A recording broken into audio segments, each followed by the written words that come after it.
ఈ రోజు రాష్ట్రంలో 42% అంటే కానీ 150 సీట్లు ఒక్కొక్క మెడికల్ కాలేజీకి మీరు వేసుకున్నా కూడా అదనంగా దగ్గర 600 నుంచి 700 సీట్లు కన్వీనర్ కోటాలో సృష్టించింది కూడా వైఎస్ జగన్మోహన్ రెడ్డి గారు. ఒకటే మాట గుర్తుపెట్టుకోండి, పూర్తి కాలే అని మాట్లాడుతున్నారు కదా తెలుగుదేశం పార్టీ వాళ్ళ నాయకులు. ఒకటే మాట, మెడికల్ కాలేజీలనే ఆలోచన, ప్రభుత్వ మెడికల్ కాలేజీలనే ఆలోచన మాది, ఆచరణ మాది, భూసేకరణ మాది, దానికి నిధులు సమీకరణ కూడా మాదే. ఇవన్నీ మొదలు పెట్టింది మేము. ఈ రోజు వచ్చి అమ్ముకొని డబ్బులు తినాలనుకుంటా అనేది మీరు.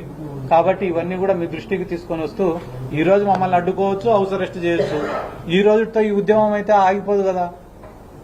ఈ రోజు ఒక్క పిలుపుకే దాదాపుగా 1000-2000 మంది స్వచ్ఛందంగా విద్యార్థులు గదిలో వచ్చినారు.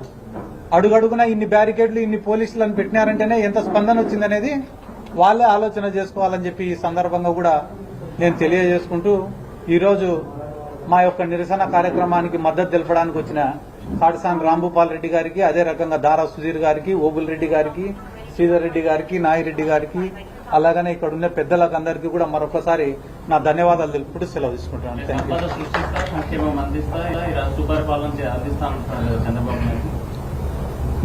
సంపద